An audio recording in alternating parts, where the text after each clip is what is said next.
So we thought we'd spend some time introducing our guests that join us regularly from the UW Health and medicine community.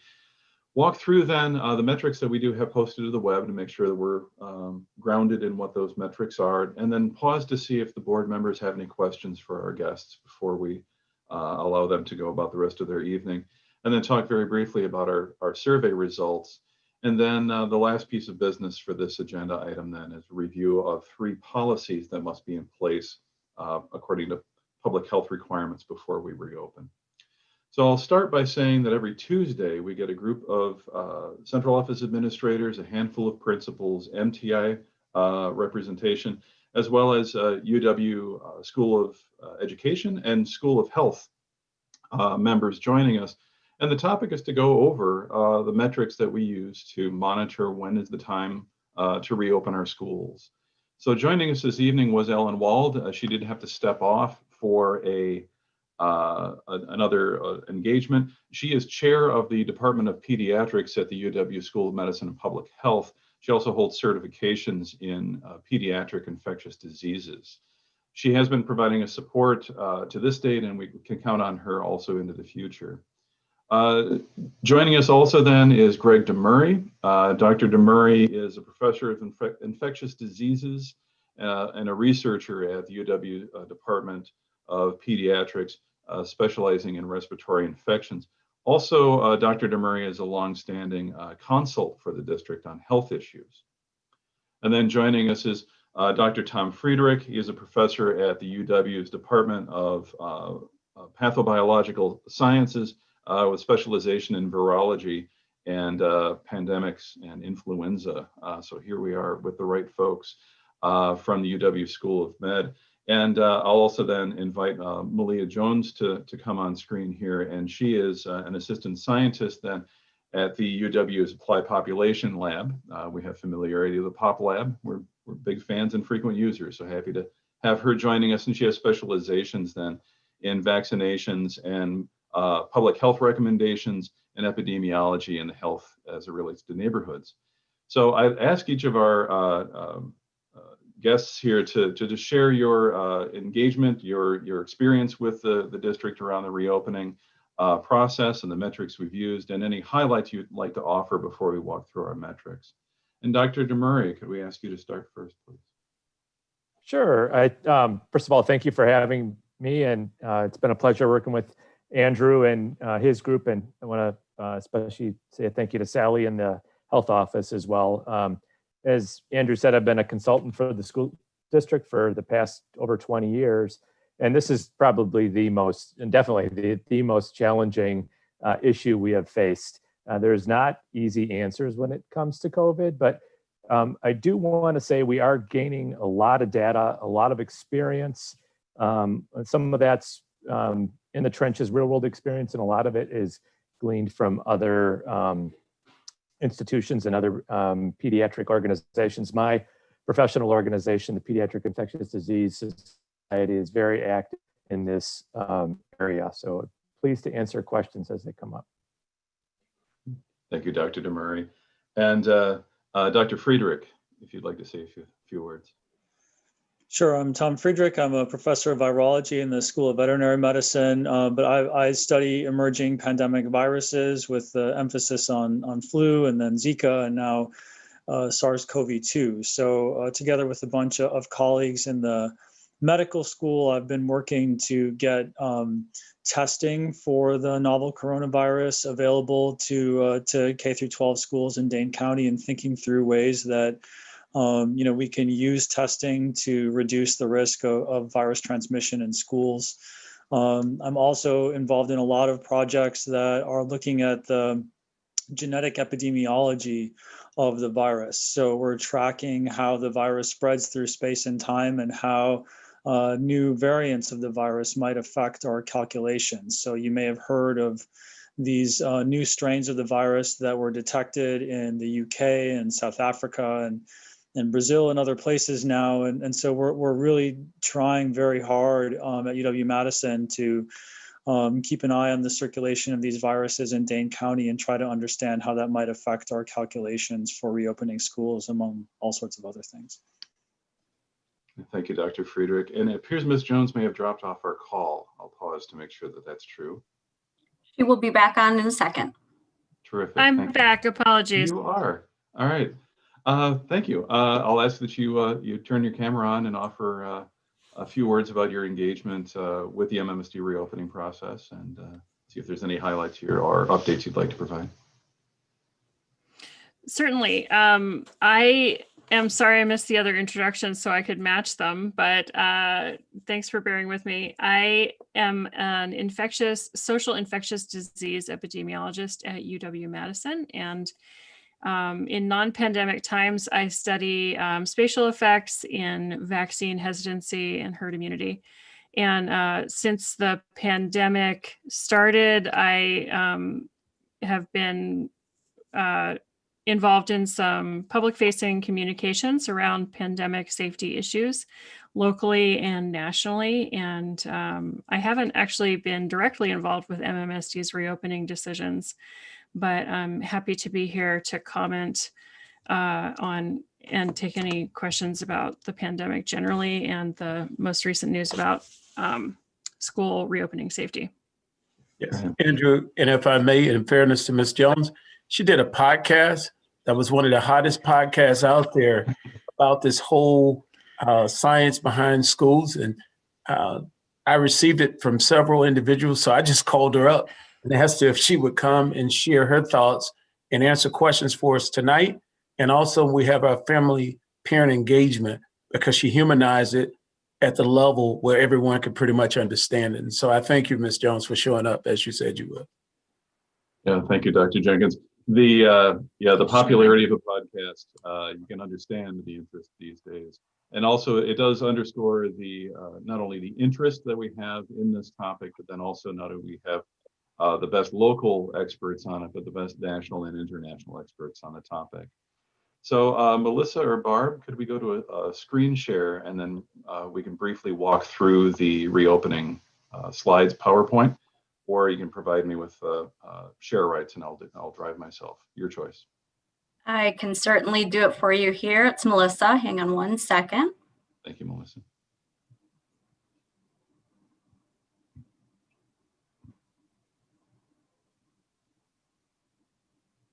So as Melissa's queuing this up, we did post all of these metrics to our public website, and that has been posted then about midday Friday. We do look at these regularly. I look at them daily. We will be providing updates to these based on the public health updates to their weekly snapshots. Generally, they are published Thursday evenings. So Friday mornings, we would be providing updates to these metrics.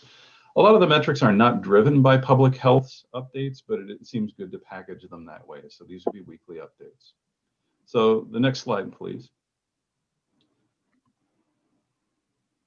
So when we look to reopen our schools, we do have to consider a whole host of metrics, and many of them are informed by public health, but then also some of our own operational considerations. So we track readiness based on 3 red, yellow, green colors, trying to keep this simple for ourselves and for others. The next slide simply demonstrates the red, yellow, green, and then the first body of metrics then on the next slide shows that we break our metrics out into 3 categories. So what we'll do right now is go through public health requirements, public health recommendations, and the metrics associated with both of those, before we then pause to see what questions board members may have for our experts who are joining us this evening. We then have 2 rather internal metrics, sets of metrics rather, around family and students' intentions about returning to schools when they reopen, as well as staff availability when it is time to reopen. The next slide, please. So the requirements from Public Health Madison-Dane County, there's a handful that you must have. They have authority to require any district reopening a school to have these things in place. The balance of what Public Health recently provided in the middle of December as an update are recommendations. These are things that they recommend having in place. They may have very strong guidance around it. They may have pointers to other resources, but we have incorporated both the requirements and recommendations from public health into these metrics. And the next slide, please. So the first three of these is the tail end of this agenda item today to get the conversation started around hygiene, cleaning, and protective measures policies. We have our procedures in place, we have equipment together, we have materials, so the board does need to adopt a policy to satisfy the public health requirement. Each school then has to have an action plan, which is a script of what to do when there is an event at a school that's provided by public health. We then also have to acknowledge staff receipt of these training efforts and posting the policies and workplace requirements publicly. So all of these are yellow, not because they're off track, but because they're in progress and not done if we were to reopen a school today, for example. But each of these is on track to completion, and the board, in fact, kicks off 3 of these today. The next slide, please. Next up then are the recommendations. Again, public health is recommending we follow these, and we follow those recommendations very, very rigorously. So they do recommend a phased approach. Green, we're looking at taking some of our earlier grades in sooner. Looking at moving in and out of all virtual instruction as the need arises. Do you have a means of doing that? We have experience in this regard. So again, these are green. The 5% positive tests is actually a reference from public health to CDC. We look at that number and I believe it's currently about 5.8. So it is yellow, green or less, 5 or less would be green. The percent of new cases that's showing a downward trend, we just had an uptick following the Christmas weekend. We did see an uptick in positive cases. So this one reversed a downward trend that was looking good. So this is another one for us to look at. Again, yellow being cautionary, not necessarily a red cell. And then school-based testing strategies. So we do have folks on the call today who are also helping us pilot through rapid testing at our schools that'll help us identify students who are symptomatic and asymptomatic in those environments. And the next slide, please.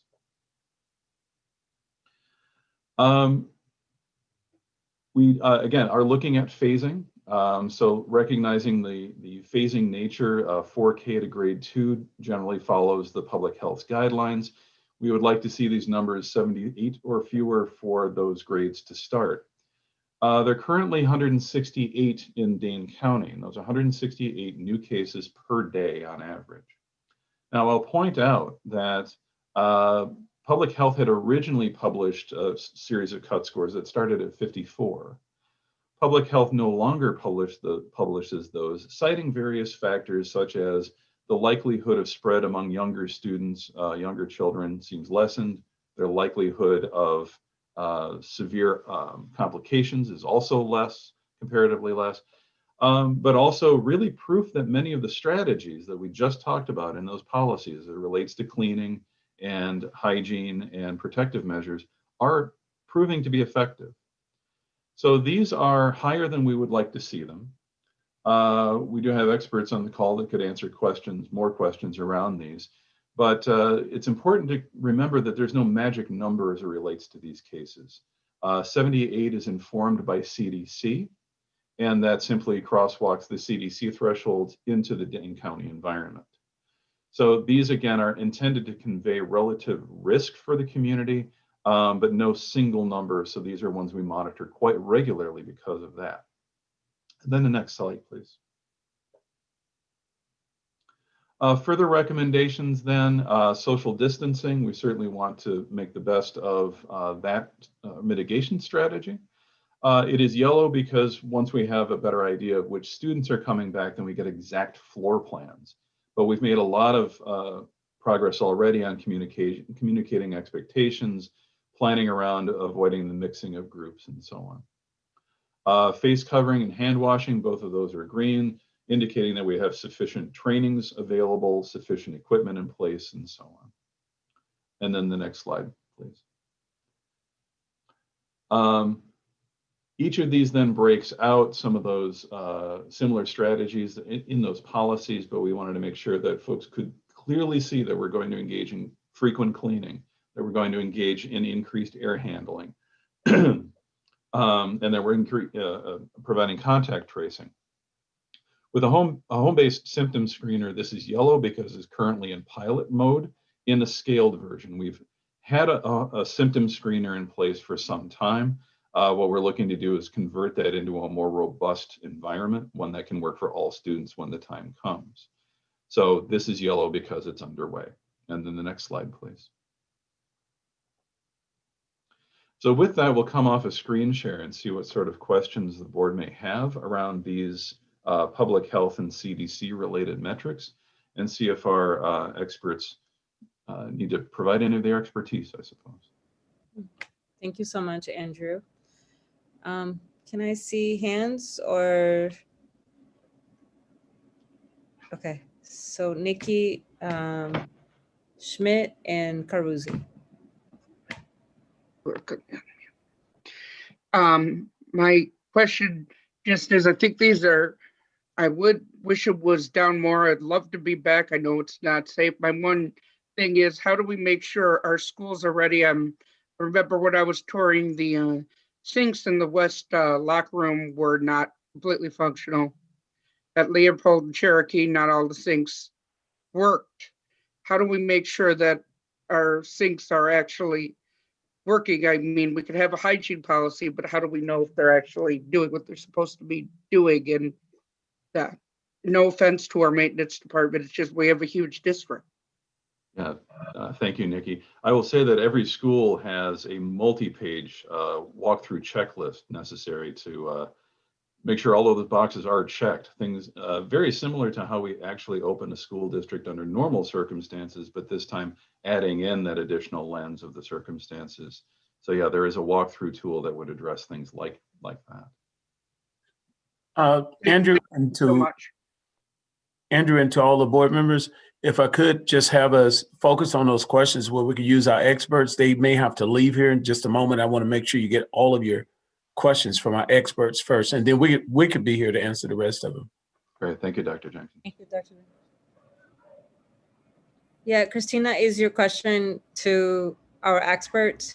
It is, and it deals with the public health Madison-Dane County metrics and how they overlay with the CDC metrics. And in looking at those CDC metrics, you talked about there's this range that CDC is giving to show the relative risk depending on the ranges. And that Madison-Dane County went away from using a single number, but on the slide where we have the recommendations, we're showing a single number. So my question is why are we using that instead of giving a range, maybe? Because it does look like it's a threshold again.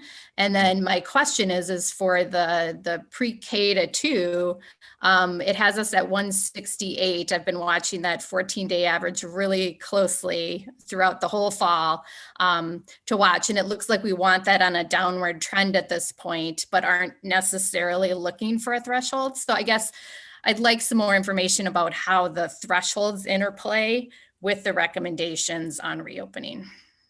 Yeah, I will offer one observation and then ask our panelists to join in. The recommendations from public health still are that districts have some consideration of the presence of COVID-19 in their communities as a consideration. So we're following a recommendation from public health that we still consider case counts.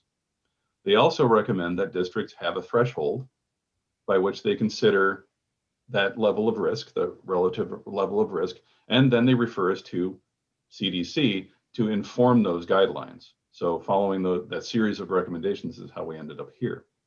I would say as far as a range goes, within those, with a kind of recognizing, again, how we operationalize these is not necessarily a specific cut point, but if we're going with a red, yellow, green, it does imply kind of a range. So I would say, for example, if we're looking at middle school, it's a range that's about 63 then to 78. That could be yellow for your middle schools. So we are looking at a range, so to speak, though it may not be communicated this way. And I'll pause for others to add that.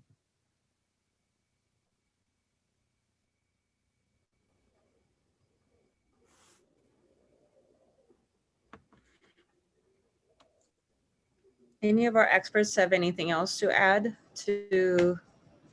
Sure, there's a degree of arbitrariness to those magic three numbers we've all been following. And I think we have to appreciate that. Yes, they're developed by CDC and other organizations, but I think they have to be taken with some degree of caution and interpreted with the degree of caution when looking at the entire picture and what is going on in the county and in the country. I guess I would just add there that the numbers as they get kind of translated into metrics for Dane County look very precise. So that they may look like, 78 is a very specific number. It's not a round number, and it may make it seem like there's a whole lot of thought behind that number, but really that's just taking a round number from CDC that was used as kind of an estimated cutoff for what might be considered high, medium, and low levels of transmission from the beginning of the pandemic, before there was sustained high levels of transmission that we have now.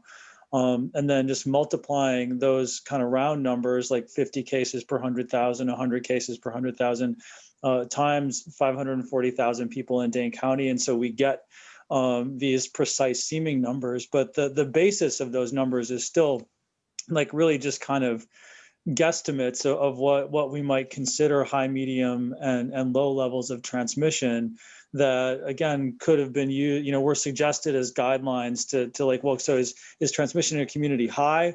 Is it not so high? Is it low? And that's really what those numbers are there for. There is no evidence, and Malia and Greg maybe could correct me, but there's no evidence that I'm aware of that school-based infection or transmission is like significantly more likely when you have 51 cases per 100,000 in your community than when you have 49 cases per 100,000 in your community. So these are just sort of like benchmarks, and they're not magic in any way, like we've been saying. Yeah, I would agree that with that point, that they are really ballpark figures. And I think Christina also raised an important issue, which is not included in these recommendations, is that I would want to see the rates trending down. In fact, I think the trend is much more important in some ways than the specific number of 78 cases over the 14. The 14-day average does incorporate that trend, but I'd like to see the rolling average moving in a down or stable direction. Yeah, and we do have a downward trend, as Ms. Jones points out, in the number itself. For something to turn truly green, we would want to see it maintained at a certain level for 4 weeks. But we also then have the regular weekly comparison to previous caseloads. So we would want to see that on a downward trajectory, and the way that we've crafted that is a downward trajectory for 4 weeks, because we agree that we do want to see it headed in that direction, and don't want one good week to make us lose sight of the context that our schools operate in. Right. Thank you. And I think, just in having listened to some of these conversations, it's not just necessarily about the number, but it's about the mitigation strategies that we're taking to reduce the risk in our schools. And so I've really appreciated learning about that. And Dr. Friedrich, I guess I would ask you, could you explain a little bit more to us about the testing and our potential ability to provide rapid tests to students and how that might work? Sure. So my lab, together with colleagues here at UW-Madison, has been working since the spring on ways of doing better rapid testing so that we could get testing available to greater members of the community, and that sort of developed into a real focus on testing in schools to make schools safer. So in November, we communicated with some folks at CDC, and were able to get a batch of these rapid tests. So you've heard of the antigen tests, the tests that are done in 15 minutes. So the federal government bought up all of the tests that were made by this company called Abbott. these Binax Now tests that are read in 15 minutes. It doesn't require any lab. And we thought this was sort of the perfect format to be used sort of widely distributed to schools. It's something that's very simple. A school nurse could do it. My 7-year-old could maybe do it. We were able to get 5,000 of these tests for schools in Dane County. And so we've been working with schools throughout Dane County to get at least one kit of tests out to schools. The recommendation for these tests is that they should be used to test people who have symptoms, because the data that we have on the performance of these tests shows that they're very good at detecting the coronavirus when people have symptoms within the first week of symptom onset.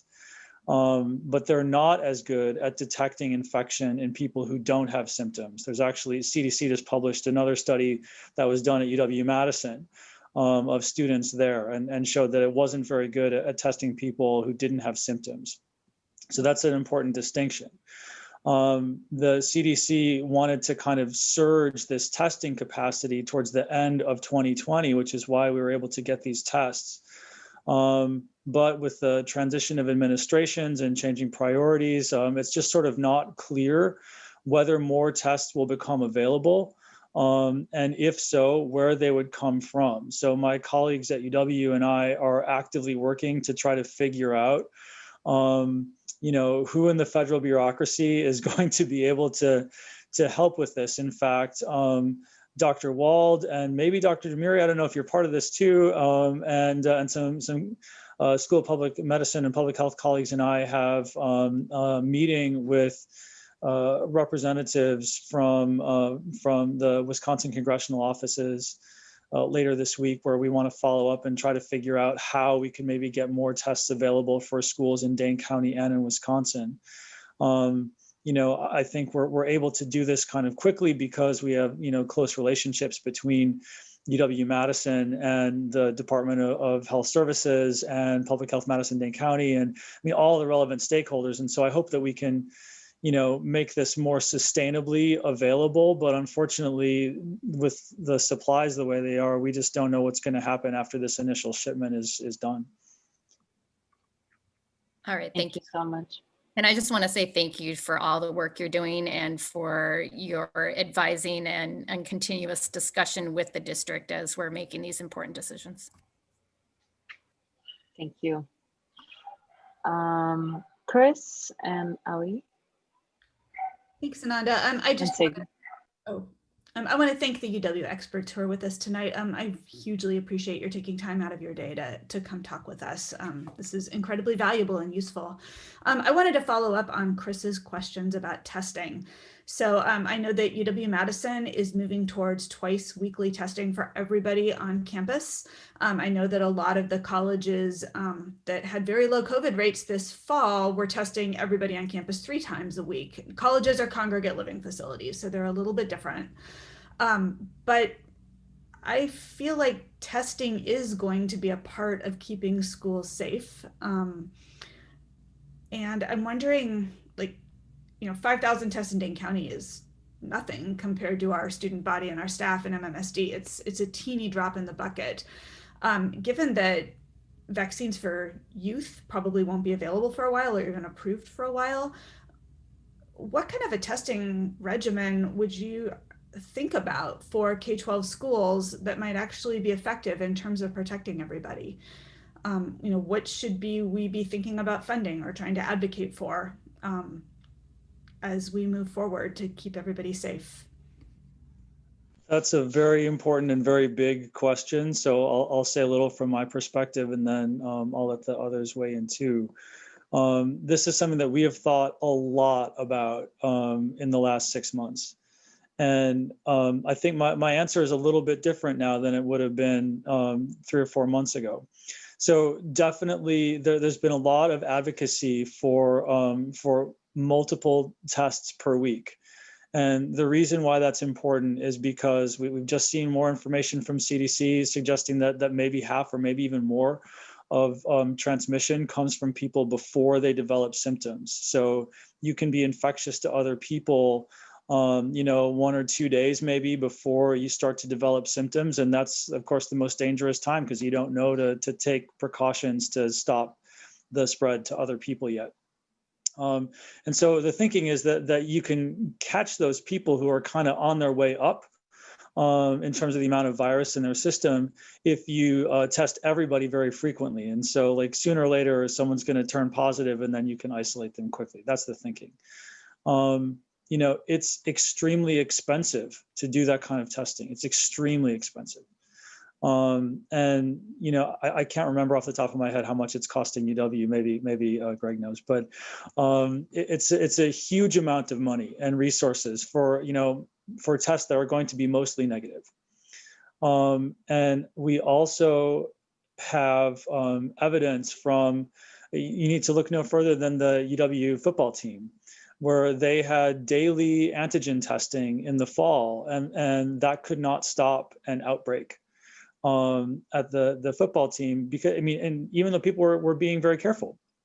Football is different than instruction, but I do think that we have to be careful about what they call risk disinhibition around testing. So even if you have testing, it may make you feel safe, and then it may make you back off other behaviors that you need to follow to make sure that you're not transmitting. I don't think this is an argument against testing.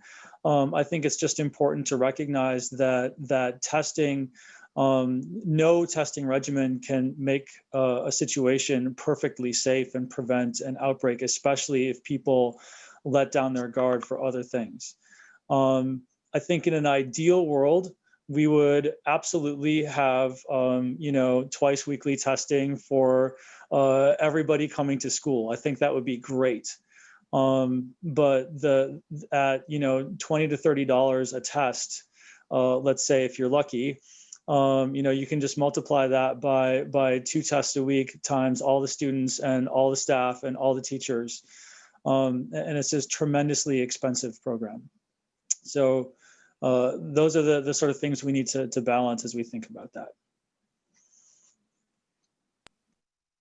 Yeah, if I could add on to that, I would just say that testing large groups of people, such as a student body, is logistically very, very difficult. And like Tom said, in an ideal world, it would be great. I consider testing kind of the icing on the cake in terms of prevention strategies for congregate settings like schools. And in fact, American Academy of Pediatrics and CDC don't recommend large-scale testing programs currently, although that might change. I would say if a decision is going to be made to open or keep schools closed, it should be really made independent of whether or not testing is available. If we can do it, great. But it is, again, very cumbersome and expensive. We are doing a little pilot, as Tom referred, in MSCR to look at this issue and see if it's effective. But I would like to say one aspect of testing probably is important, and that's making testing widely available for symptomatic individuals. Because if we can identify those individuals early, we can pluck them out of the student body, pluck them out of the circulation. And right now we have Alliant Energy Center as our main testing site, a few other ones through town. But one thing that we could consider is testing symptomatic. It'd be a much smaller population rather than doing twice a week screening of asymptomatic patients. And that would be something that's much more feasible and probably has more bang for the buck. I have a little point to add there, but I know Malia wanted to say something. Okay, so what I'll add to that is what's sort of changed our thinking more towards testing of symptomatics is those things that Greg was saying. So, half of transmission may be due to people who don't have symptoms yet, but that means half of transmission is due to people who do have symptoms.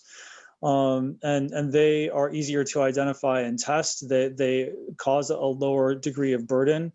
And I think that if we are able to get, and this was the argument that won CDC and the Surgeon General's office over, by the way, is if you're able to get this kind of rapid testing that we were talking about widely distributed into schools, that has kind of a knock-on effect of helping the community, I think. So if students can come to school and they are tested when they have symptoms, and we can tell them right away that this is COVID, you should take the appropriate precautions, then that also impacts that person's household. And so that may be able to, so you may be able to take some precautions to isolate infected people. You could get other people tested and know that you should do that and prioritize it. It gets some form of testing available to households who may have a hard time getting to Alliant, and by giving you information in 15 minutes, it allows you to take steps that day to limit the potential spread of the virus within your household. Whereas if you go to Alliant, you might wait 3 days or something like that. And by that time, it's too late. Maybe everybody in the household gets sick. So we actually have personal experience with this where some folks we know were able to prevent a potential household transmission just because they got information of one positive case in the household so fast, and then that person could isolate away from others. I know not everyone's going to have the best way to do that, but knowing is better than not knowing in that case, I would say. So I have a quick follow-up to this, and that is I suspect we will have a very small number of students who aren't able to wear masks.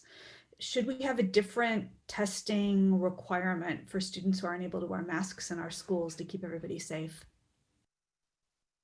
Yeah, if I can comment on that, there are very, very few reasons why a child can't wear a mask.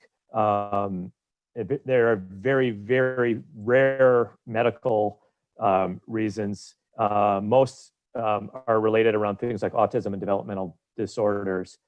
So the majority, I would say 99.9% of children should be expected to wear masks. And this has been our experience in American Family Children's Hospitals. I have patients 2 years old coming in with masks on where it's not an issue. I think we could develop very specific policies for those very, very rare situations. Clearly, we probably do have some children who couldn't, but specific policies could be developed to help them get classroom education, and also to protect them in the school environment, and maybe some alternative infection control techniques. So the only thing I have to add on this testing issue, I'm late coming to this game, and I don't know a lot about the background of logistics in terms of testing in the schools, but I am a little concerned about the interplay between the fact that children may be more likely to be asymptomatic, and yet be, in all cases, live in a household with people who are older than them and maybe at higher risk. And so it's just something to add, I guess, just add to the complexity of this question of testing symptomatic children.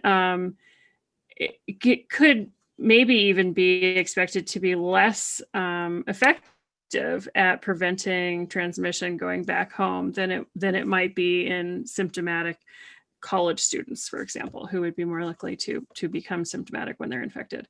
And then I actually had a question for Greg and Thomas. Has there been talk about pooled testing or some kind of aggregate strategy for reducing the costs and the burden? Yeah, we've talked. So for everybody, the pooled testing is taking a bunch of samples from different patients or students in a situation, mixing them together, and then doing like 10 at a time, just to reduce the cost and burden. The issue, and Tom can speak to it better than I can, is that you reduce the sensitivity of the test when you do that, as Dr. Jones knows. So we've tried to shy away from that, especially with the rapid test, but Tom can speak to it as well. Yeah, to be honest, I think pooling is kind of a non-starter. Like it actually introduces a lot of complexity to make the pools in the first place.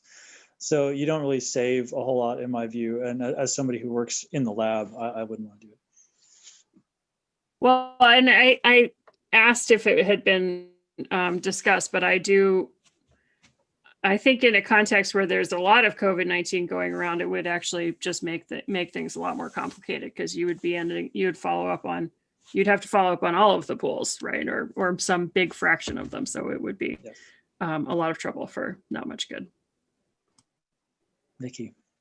So I know, Nikki, you had, so if you, I know you, I'm sure you, I was looking at you, I know you have some comments, but we have a few people to ask questions. So if you don't mind just being direct and succinct, I appreciate. I will be direct and succinct, I promise. My question is this: as somebody who's on the autism spectrum, I was unaware of the studies saying that autistic children have a hard time wearing masks. Are there any strategies that are available that you would suggest for our children, especially our special ed children, so that we can make it easier on both our teachers and our students? Sure. Yeah, we've had a lot of success with therapists working with children who have developmental disorders to accept masks. There are masks that are available that have clear, visible plastic part in front of the mouth. And for children where it's important to see facial expressions, we've used those as well. So there are things that can be done to help with that, yes. I appreciate that. Thank you. Thank you, Nikki. I think we have Savian and Ali. I think Ali was before me. Sorry. No worries. Thank you very much, Savian, and thank you, Ananda, and thank you all for joining us for this conversation. I want to start my comments and questions by saying I think we have to be sensitive in having this conversation to the fact that our community lost a student to COVID-19. And so I think it's important that we have this conversation while centering our students at East and our faculty at East. Because our community has lost a child, and this is really impacting our staff, their families, in ways that are incredibly painful to navigate. And so I don't want anybody to think that this conversation is completely data driven or we are unattached to how serious this is. I think what a couple of my colleagues have spoken to slightly is that MMSD is an incredibly large group of young people and an incredibly large faculty and staff. And because of that, we have a lot of different medical needs, right?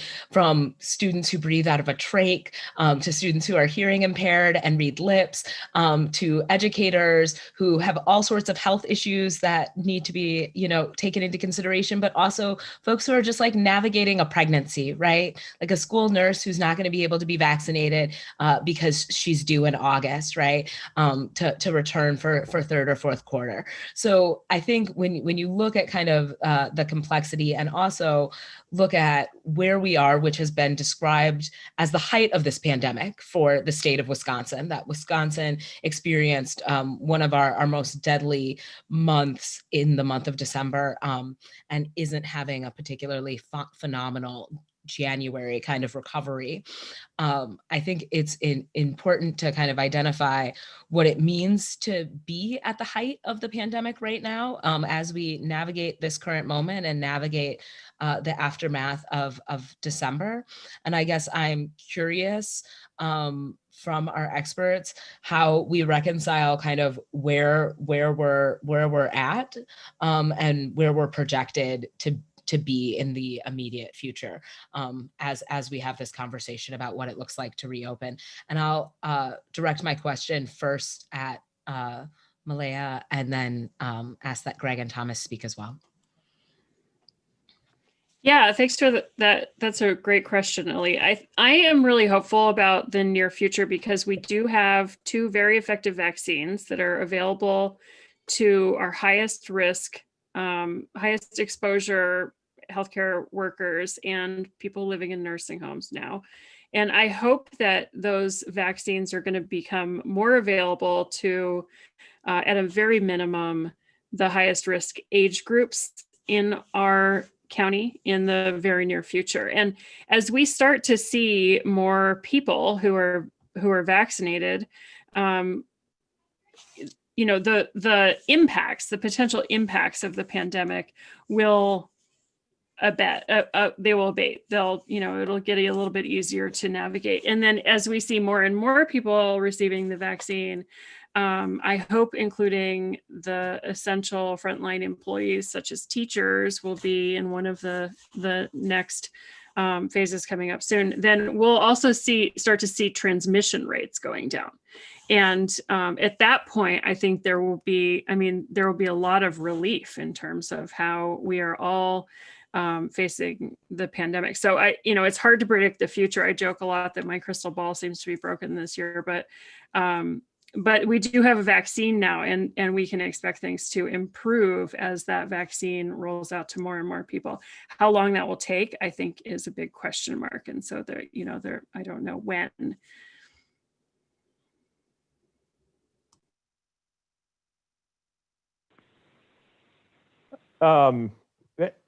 I'd like to kind of address the remarks that you mentioned about disease severity in children. Certainly, we were all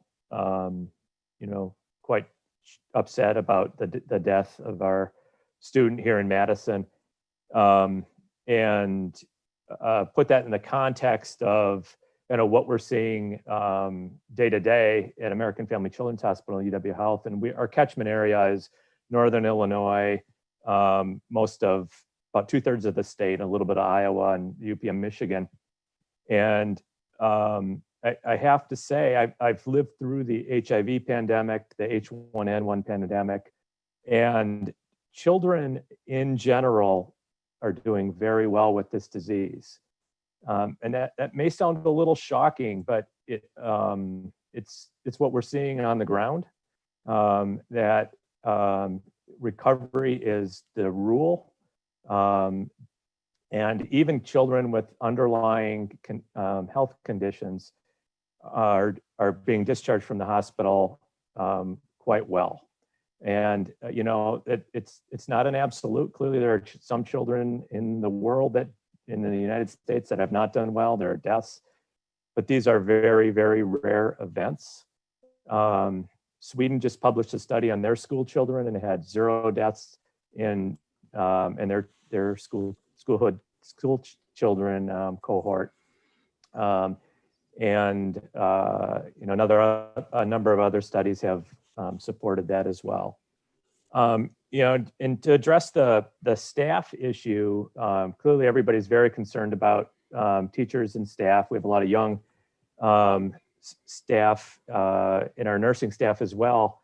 And I just want to point out that the American College of Obstetrics and Gynecology does recommend COVID vaccine for pregnant women, that it should not be withheld. It's not been approved yet by the FDA, but we are counseling in our institution pregnant women to receive the vaccine, to certainly discuss it with their doctor, receive the vaccine if they're eligible. So I don't see that as a barrier. I think by the time education staff can have access to the vaccine, we'll have a little bit more information, and probably a few more other organizations confirming that as well.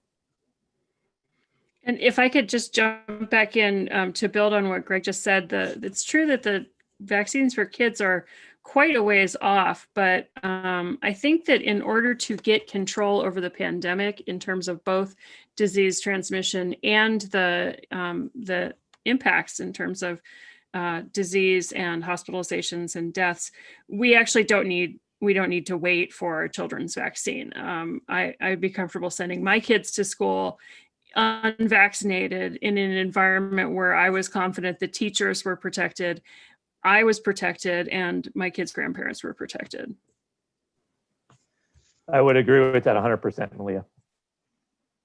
Yeah, I would agree too, and pointing out that I have one daughter who's in MMSD and one who will start in the fall. So I would feel the same way. Just to quickly add a couple of points. I mean, obviously the loss of any child and any person is a tragedy, and I think that we have to be aware of that. and that, you know, one loss is too much, right? So, you know, in that vein, I think that we also have to think about there's sort of what we understand now to be the risks and what we understand to be kind of the promise of vaccines. And I think the vaccines that we have are extraordinary, and hopefully, you know, we will see them going into more arms really soon. But I do want to sound a note of caution, because I feel like we're kind of in a race at this point. The data that we're seeing out of England is quite concerning in terms of the rapid spread of the variant that probably arose there and is now being detected in the US. So this new variant virus that you may have heard about is a little bit more contagious than the strains that we've seen before. It is no more inherently deadly.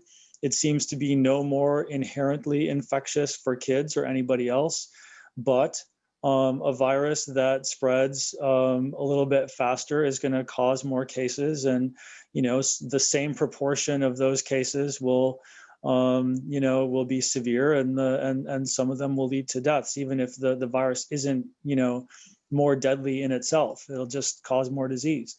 And so that may affect the efficacy of some of the interventions that we talk about. And so I think we have to be prepared as new information comes available to adjust our thinking. And that doesn't mean that, you know, the like scientists tell you one thing on Monday and they tell you something different on Friday. You know, I mean, that's because the information is coming out so fast, and we're all trying to make sense of it and you know, do our best to be responsible and not overhype, but also tell you what's, you know, what we understand to be true today.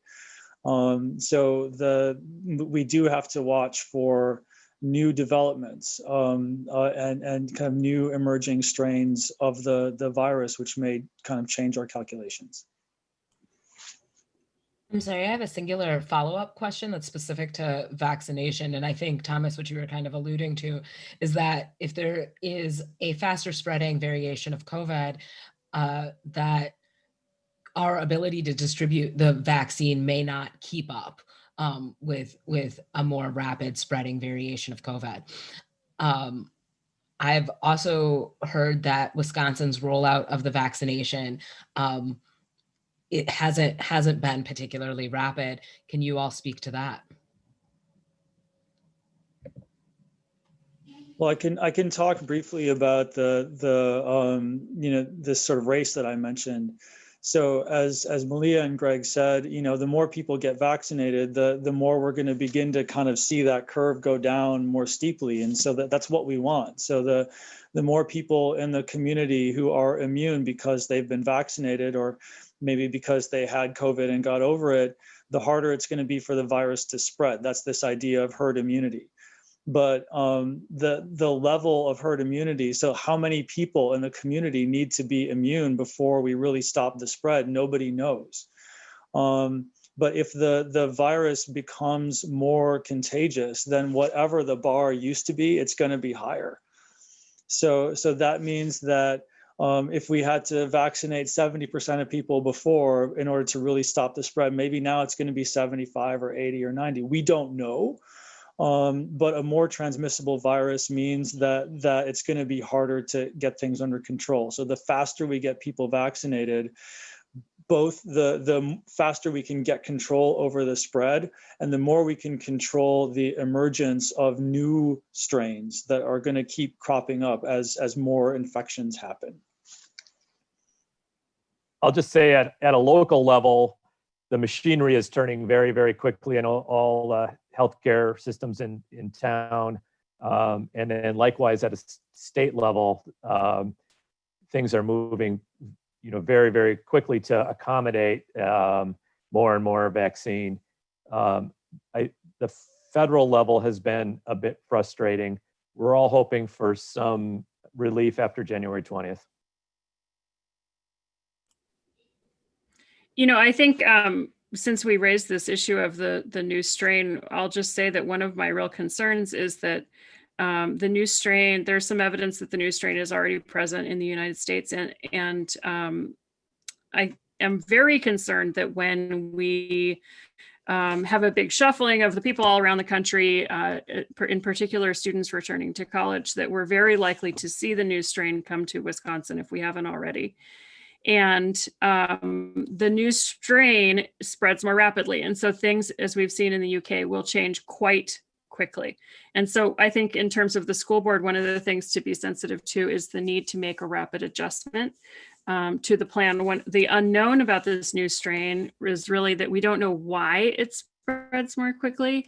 And Thomas was alluding to this idea that as we learn more information about why does it spread more quickly, we might need to adapt those mitigation measures. Like, there are a lot of hypotheses out there. It might have produced higher viral load. It might like snot better. We don't know yet, but whatever emerges in terms of learning about this new variant might have implications for controlling it as well. And those might have real practical implications in a school setting. Thank you all. Before we move to Savion, Greg and Malia mentioned children. Can you talk about the age group that you were referencing to? What is children age group? You mean in the vaccine?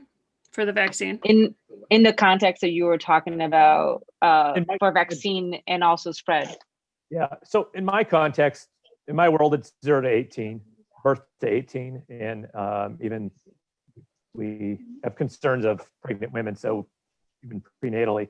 In terms of vaccine, it's going to be something where we're going to see it kind of go from the older age downward. Adult would be vaccinating infants, but we'll just have to see what the FDA does. Thank you. Thank you so much, and thank you everyone for joining us here tonight and answering any questions we may have. I have about, I think, 4 smallish questions, yes or no. Well, I guess one is there any research on the vaccine effectiveness of the new strains? Are we able, is Madison-Dane County Public Health able to micro-target neighborhoods? We are a larger district. Are we able to get data for specific attendance areas? So one attendance area may be safe, one may not be safe, or below the threshold or above the threshold. And then I know that there is a lot of resources required to administer the Pfizer vaccine because it's required to be at a lower temperature. Do you think that our school staff, our school medical staff will be able to deliver the Moderna vaccine? And then one last note, the governor in a letter Friday said that we don't have enough vaccines for our entire 1A population. So hopefully we do see changes at the federal level by January 20. Can I take the first one because it's super easy? The vaccines we have so far are expected to be just as effective against both the UK variant, which is what we've been talking about, and another variant of concern that's known as the South Africa variant. So far that looks good. As to the Pfizer vaccine, it does require the super deep freeze storage and care and distribution. I know UW Health is poised to be a bigger site than just vaccinating healthcare workers, so offering some community vaccination, but I don't know much the detail of that. In terms of Moderna, offering that in schools, it would be a great thing to consider for teachers and staff. That too does require resources. You need nurses, you need vaccinators, storage, and there need to be some resources put behind that, but that would be a great consideration. And then I guess in terms of the micro-targeting piece, I will say that that requires resources, but we know from all sorts of research, and I don't need to tell you that the burden of COVID does not fall equally across all races or socioeconomic classes or neighborhoods. There was just a paper that came out today saying that that looked at St. Louis and said that although testing was more available in neighborhoods that were more affluent and white, the case burden and hospitalization was greater in more neighborhoods that were communities of color and lower socioeconomic status, and they had less access to testing. And so that's one reason why I think it's really important to try to get some sort of testing out to schools, to distribute it more geographically to places where people might already be able to go. But in terms of like getting enough data out of that to really target interventions, I would love to see that happening, but I'm not sure if we're going to be able to get good enough testing out all over the place to really kind of compare one neighborhood to another. I know that there are attempts to do this, but I mean, I'm sort of usurping like Malia's actual expertise, so I should invite her to talk more about that. It's an interesting idea to think about how one school might be safe while another school is not. But I think the real challenge to that would be that, in fact, people are not really constrained to their neighborhoods or even to one school. If you look at a family, I was just talking to someone this morning, in fact, whose partner is a teacher at East High School and has 3 children, each of them in a different school, not East High School. So just in her household, she's actually in 3 different schools. And so micro-targeting a neighborhood would be amazing, but it would require a level of invasiveness into who we all interact with that probably is impossible. And in fact, probably nobody wants.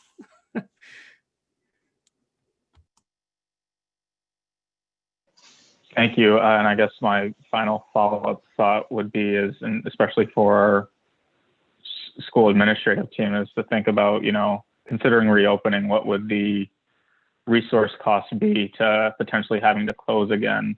Not just dollars and, transitioning from everything in person to online, but, just the disruption to learning that could cause as well. And so consistency is something to think about as well. Thank you, Sylvian. Gloria? Hello, everyone. Thank you for being here. It's so nice to see you again. I know we had an opportunity to chat, believe it was last week, and I'm going to ask a very similar question in my focus area from last time, just so my colleagues can hear and the community can hear. So it is really somewhat what Savion was getting to with the micro-targeting, but really focused on our how COVID is impacting our communities of color, and how you all recommend, or if are recommending. I know that when we talk about public health, we sort of talk in this sort of like everybody, right? We're going to cover everybody, but the reality is this is impacting our Black and Brown communities, our Latino, Latinx communities, our Black communities, and wondering what recommendations you have, or what kind of work sort of really targeting that, and how school districts and communities should respond to that. I guess is my question. Yeah. And I don't know who wants to answer.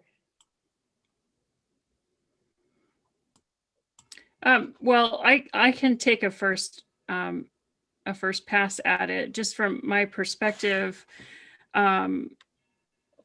In terms of the health disparities within, and the risk disparities within our district, the thing that that troubles me most about the idea of reopening schools is certainly not the risk to kids, because as Greg has said, it's the risk to the two children in terms of getting COVID is quite low. But I am very concerned about kids who live, especially kids who live in intergenerational households. Those are the same kids that are already more likely to be economically disadvantaged and socially disadvantaged and Black and brown. And so, I was really gratified when Dr. Jenkins called me up to talk about this, because that is truly, that to me, that is one of the foremost risks in my mind. And so I think erring on the side of caution when we don't really know a lot about that within household transmission that stems from school settings is protective of our Black and brown communities. And I guess my question and follow-up is, are we talking, when we talk about sort of our recommendations from the experts, are we talking about that so that in spaces where the, community, the entire community can hear, right? Because I think, as I said, we often are making decisions and reviewing stuff based on the majority of the population, and wondering if we're having these targeted conversations with our community so that everybody really understands how this is impacting our Latinx and Black community. Yeah, I can address that to some extent. I know two members of our department, Dr. Cheryl Henderson, who's also a pediatric infectious disease specialist, and Dr. Jasmine Zapata have reached out to at least the African-American community. And their focus right now is vaccine and vaccine acceptance in particular, but also other issues surrounding COVID as well. So there has been some outreach, and I am certainly available and happy to help with those needs as they arise as well. This is a big concern. I'm glad you brought it up. I mentioned when we spoke earlier this week that we addressed this issue with our school nurses statewide, and disparities in children of color are much greater with COVID in terms of hospitalization rates and even disease rates. And so we share those same concerns, and also vaccine availability, testing availability, as Tom pointed out. Yeah, I mean, and I think it's important, right, for not only the direct sort of communication to our Latinx and Black community, but also our entire community, so they really understand how their actions and decisions can negatively impact worse to our Black and brown students and our families, and wondering if that conversation is happening. It's a great point. And in this school context, it's important to note that community transmission drives school transmission, not the other way around. So, if you don't want disease in the school, you keep it out of the community, and behaviors like mask wearing, public gathering, traveling, all those things that are going on in the community negatively impact the school population and disproportionately negatively impact communities of color. No, I think that's true. And I think, that's been part of the conversations that I've been a part of with the district, throughout. And I think it's important for everyone to recognize that the burden does not fall equally. And so we really need to get those messages out there that, I think everyone wants their kids back in school. I don't think there's anybody who doesn't want their kids back in school, right? But people have legitimate concerns about what the impact on their household will be if their kid comes home with COVID. And not everyone is thinking about that in quite the same way. So I do think that we are we are doing our best as you know, as the UW folk to be aware of that concern and have it inform how we think about you know, how we're going to interpret all these data. So we are being driven by data, but like the interpretation also has to be influenced by the human condition, and I think we're trying to take that on board. And I will just second what Greg said. Like, I am happy to talk to anybody who wants to talk about the science of COVID, or, you know, has questions, or just wants, you know, people on the scientific side to understand where they're coming from. And, you know, Gloria, to talk a little bit about this issue of, are we having these conversations in a public way so that everyone has a good understanding of who we are, you know, who is most at risk, and what these decisions are intended to produce in terms of protecting the most vulnerable. In my experience, it is very hard for humans to wrap their heads around the idea that my actions are part of a greater whole, a dynamic, you know, interplay between everyone in my community. And it is doubly hard for most of us to understand that my actions can have a worse impact on someone else other than me, right? It's just a hard thing for people to wrap their heads around. And so if there's a way to help with communications on that front in particular, I would be very happy to do it. But it's a real challenge. And the other thing I just wanted to add is that in terms of public health, actually health disparities and racism as a systemic cause of health issues is definitely part of public health's core framing and foundation. So it's part of the conversation on the expert end, whether it's part of the conversation in public, and whether, you know, your constituents understand that this is one of the reasons to not reopen schools for this semester is, you know, that's a bigger challenge, I think. Yeah, I agree. Thank you so much for your answers.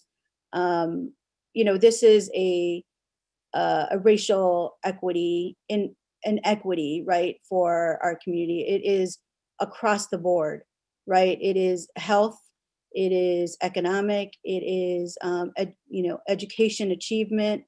It's impacting our most vulnerable families and students.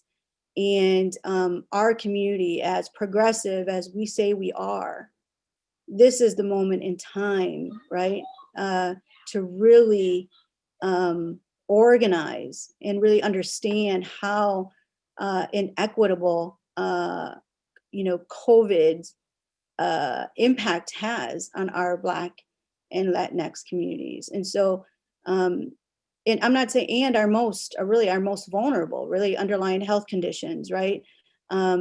It's impacting our most vulnerable communities. And so I just really, for those who are listening in our community, I think this is the time for us to come together and really listen to our public health experts and guidance so that we can all come back to school. But, you know, in conversations with Dr. Jenkins and who he has been engaging with, our Black and Latino families are saying they are not going to send their kids to school at this moment in time because they understand the health implications on their students and their families. And so thank you so much for answering that question. And I'm done. Ananda. Thank you, Gloria. Savian, you have a quick follow-up? Yeah, sorry. This question is for Dr. Greg. I do not know how to pronounce your last name, but I'm curious. You know, COVID, as much as it is a physical health crisis, it also has a huge psychological impact. You know, before COVID, we had increasing rates of students reporting anxiety and depression before, and so I'm curious if you have any insights on what it will take for our students to recover from this extended period of virtual learning and isolation. Thank you so much for bringing this up. It's a concern that people working in pediatric health, pediatric mental health, are very, very concerned about and paying a lot of attention to. I'll just tell you some local data. A colleague at mine at UW Health looked at the past year, and for anxiety and depression, our visits to the pediatrician or to any healthcare provider have doubled for children. This is less than 18 years of age, with a sharp spike in December of 2020. My hospitalist colleagues are reporting a large increase in admissions for self-harm behavior to the hospital. And so this period of isolation, of stress, is of great concern. And you know, what the causes are to that are it's difficult to tell. Is it not being in school? Is it the social isolation? Is it the fact that your parents are stressed because they lost their job, you know, or mom or dad has COVID, or you lost a family member? It's probably multifactorial, so it's difficult to know. But we know that teenagers in particular, school-age children, need to be around other children. That's very important in their socialization process, and that this isolation has to be affecting them in that way. Thank you, Savian. So it's my turn. The hard thing about being the last person is that, and this is the second time, by the way, that I'm watching you all today. I watched the video before this meeting, and I feel like I have a lot more questions. And I have this list of things like, okay, test, and then cross, and then vaccine. So I want to start by saying that I'm originally from Brazil, and I'm home now with my family. Things here are really strange because I'm in large cities. I'm in Rio, and now today I'm in São Paulo, which you probably know has been deeply impacted by COVID. One of the things that we were doing, we were talking about every day is our ability to smell. Like every day would wake up and like, okay, am I still smelling things? And it made me think about the home screening that is in our presentation. It made me think about how people are navigating screening in general. All the stores, all grocery stores, shopping, anything, you have temperature checks. And I'm thinking about also how we're navigating that culturally. Greg, you started by saying how many things you have survived. So I'm also, you know, when I was a child, it was dengue. And then, you know, we had spots of malaria, we had spots of polio. We have so many things that we, you know, it's foreign to US folks. And then of course, Zika, and now Corona is hitting Brazil pretty strong. I wanted to also kind of wrap this question also in the cultural way, and how you all have been, you know, if any of you have had exposure and how people from other countries are navigating, in particular, families are navigating the disease. I've seen reports from many different countries in Africa because they have survived the Ebola and so many other viruses. Their culture around masks and around screening have, you know, are very different than ours. Yeah, so I'm curious of how this what self-screening looks like. This the temperature check is something for us to consider in our home kits as a viable thing to be doing, and at the doors of our schools and the doors of our buses. And what does it look like, this culture shift of daily, all the time, face covering, hand washing, cleaning, and all of that? There's a lot there. I appreciate your perspective, and really interesting. I think you have better internet right now than I do. Mine just dropped out on me. I'm in rural Dane my brother County. is in my brother's in IT, and I think he has one of the best internets of all of us together. That's great. Yeah, so the cultural aspects of this are tremendously huge, and certainly important to talk about and address, and particularly in how it relates to screening, like you brought up.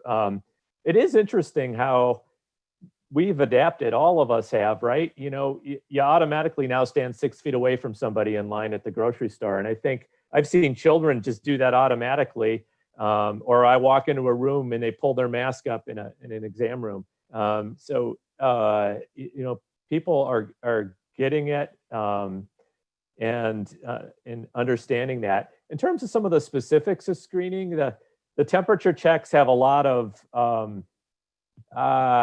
there's a lot of visibility. They've turned out to not be that reliable, honestly. UW Health abandoned it for their employees.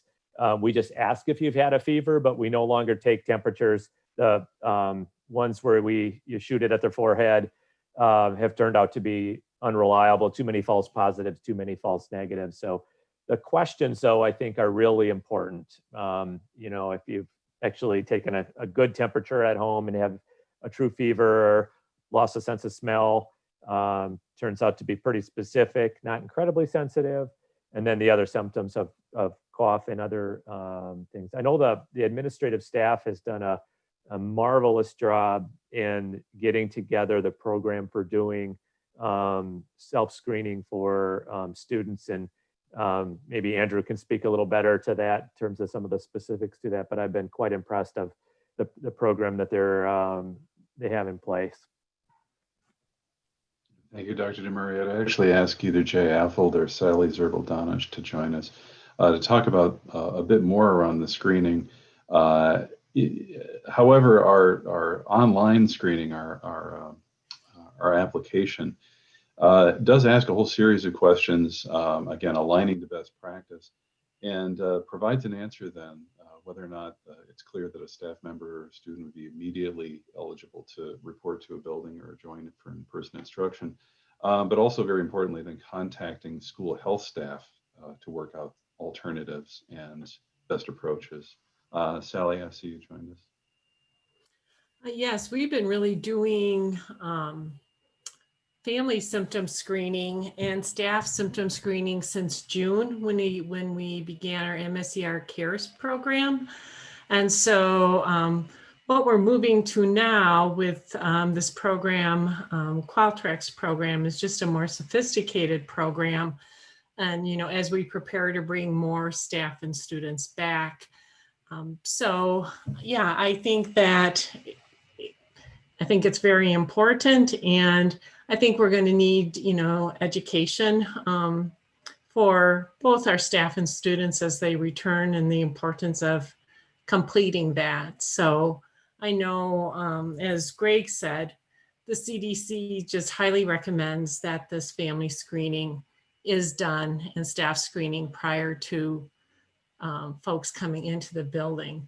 I also want to say we in the nursing staff are really working with families, and we have some funds from some grants and otherwise to make sure that every family has a thermometer, because it's amazing how many people don't have thermometers and don't know how to use thermometers.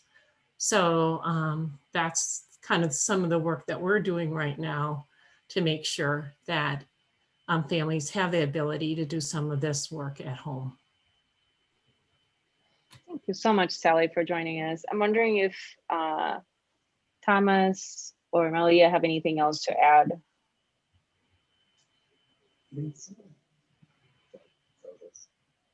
Not much to add on the home screening front. I think that we've covered that pretty well. I think that again, we have to consider the risks of asymptomatic transmission as well as symptomatic transmission. We have to recognize, I think, that we're not going to catch all. I mean, none of these things is perfect. I'm sure you've all heard of the Swiss cheese model public health interventions. So basically, you know, each individual slice of cheese has holes in it. So each individual thing that we do, whether it's home screening or, you know, symptomatic testing at school or masking at school or whatever, each one of those things isn't going to stop all infections by itself, but hopefully the holes in each slice don't all line up. So you get a virus going all the way through all of them.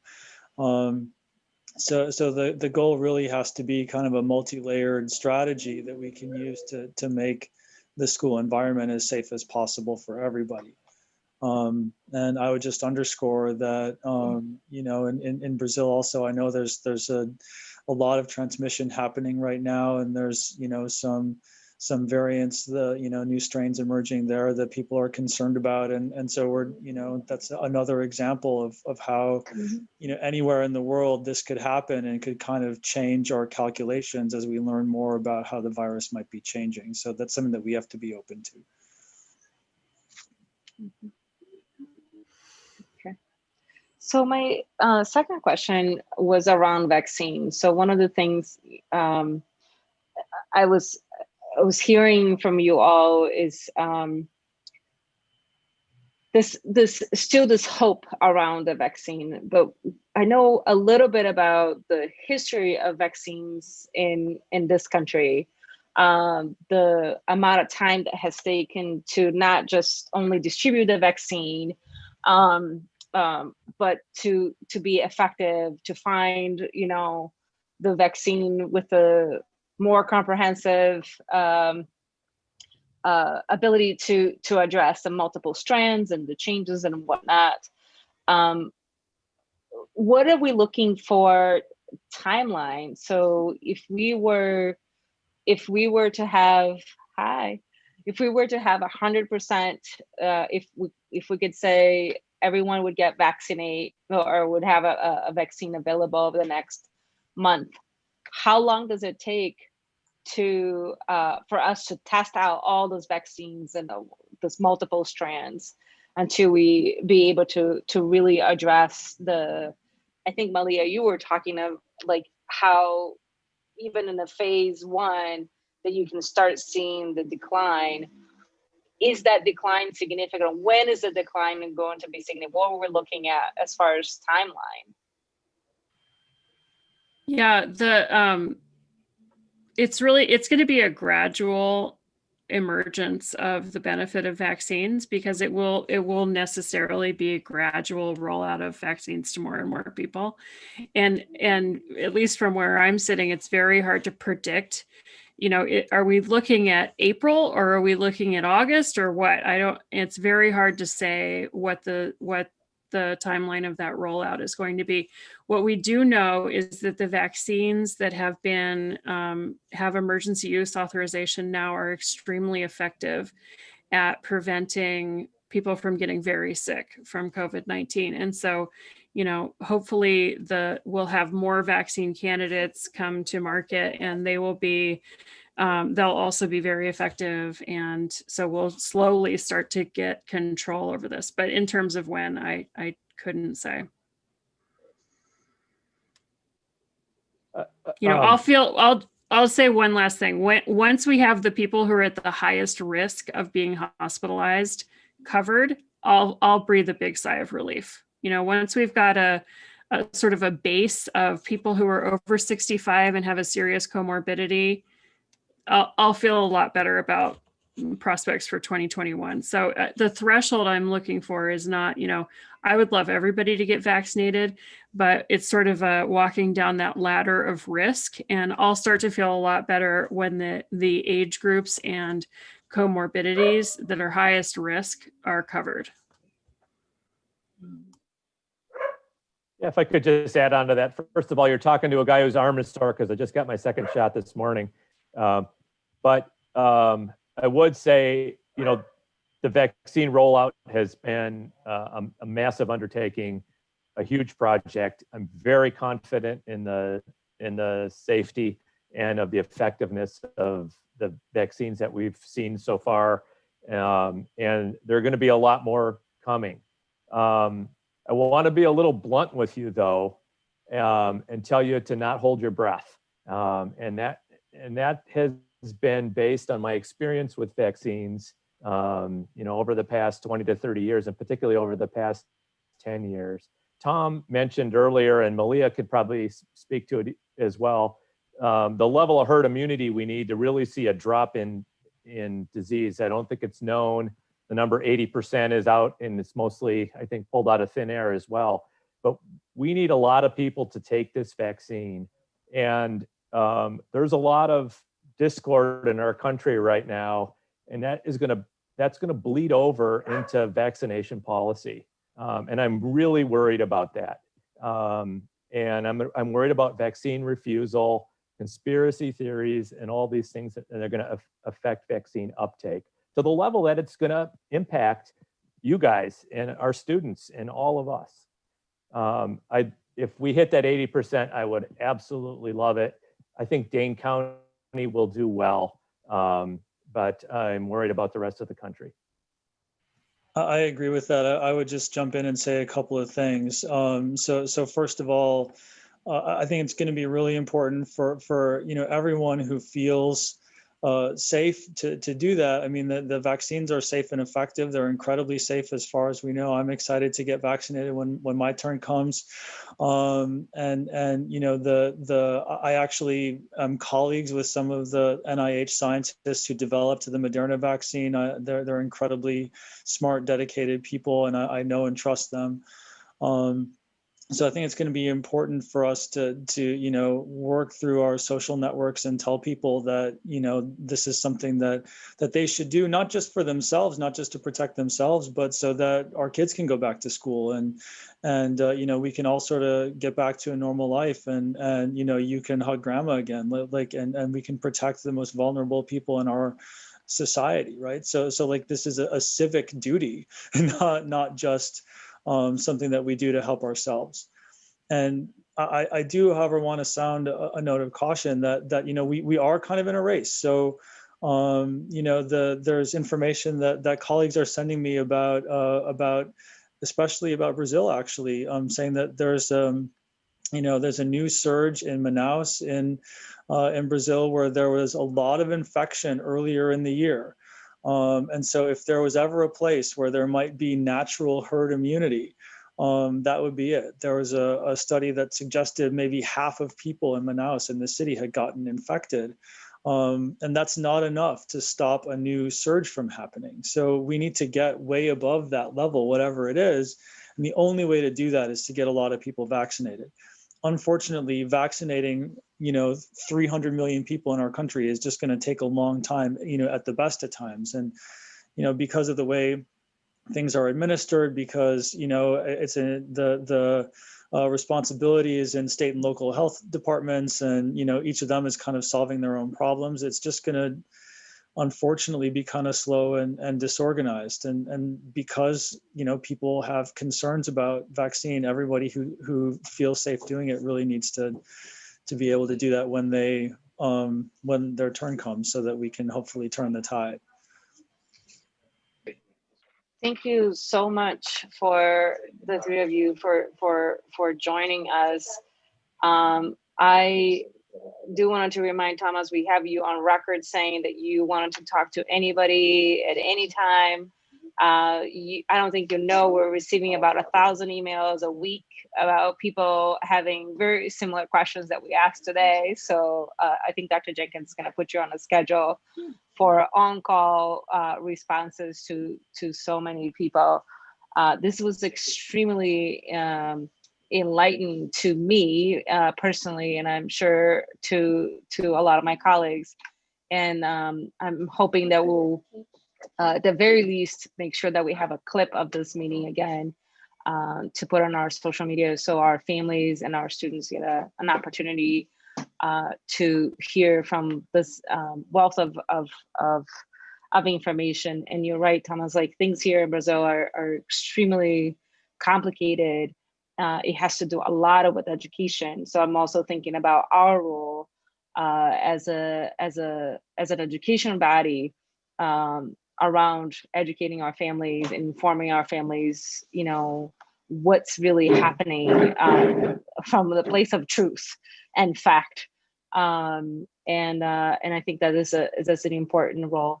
I see that Christina has raised her hand. I'm gonna give an opportunity for real quick, Christina, if you don't mind just being really succinct and direct. Really quick and direct. I just wanted to see if our experts could weigh in really quick. We talked a lot about vaccinations and testing tonight, but we didn't talk very much about the very real mitigation strategies of wearing a mask, distancing 6 feet, the cleaning procedures and policies that we're talking about and putting into place tonight that are going to reduce the risk a lot. And so can you give maybe a relative thought on that for us as we close out this part? Sure. And remember, I mentioned the icing on the cake. The cake is wearing a mask and distancing, and disinfection, a smaller portion of that, but also important as well. There's a great study out of North Carolina, another one out of Mississippi that looked at effective measures in school systems and consistent mask wearing by staff mostly, but also by students, was associated with much lower rates of infection in kids in those schools. So we know masks are very effective in schools. We know that social distancing as much as possible in schools is very, very important. Those are the cornerstones of any COVID mitigation policy. Thanks. Anybody else final thoughts? Andrew, I think you are the person stewarding our guests away from our meeting. Is that correct? But for Dr. Jenkins first. Yeah. Oh, yes, Dr. Jenkins. Yeah, no problem. First of all, just thank you to everyone. And Ananda, just so that you know, we have our Facebook Live family engagement conversation coming up, which Gloria and Ali are going to be hosting that. So we've asked our guests to come back so they can speak to even a broader audience. I just want to lift one thing tonight. When you go back tonight, reflect on this conversation. You were at a point where there was the highest degree of human decency conversation taking place. You were talking about being responsible for others. The way Malia went into the piece in terms of just the racial disparities, we have to have that conversation, and we can't have them in isolation. We say we're an anti-racist district, then we have to be about it. We just can't have one side of town talking and leaving out the other side of town. We're Madison. We're supposed to be this progressive city. A part of being progressive is putting it on the table. We have an opportunity to show not only just the citizens of Madison, but the nation right now, how you can remain civil in a conversation that's very complex. I just want to say thank you to all of you for being here tonight and your contributions. But let's not be afraid to put it on the table about the racial disparities. They're real, and they're not just one group's problem. They're all of our problems. And trust me, if we don't deal with it all together, you will perish because of it. Simple as that. Thank you very much. Thank you all.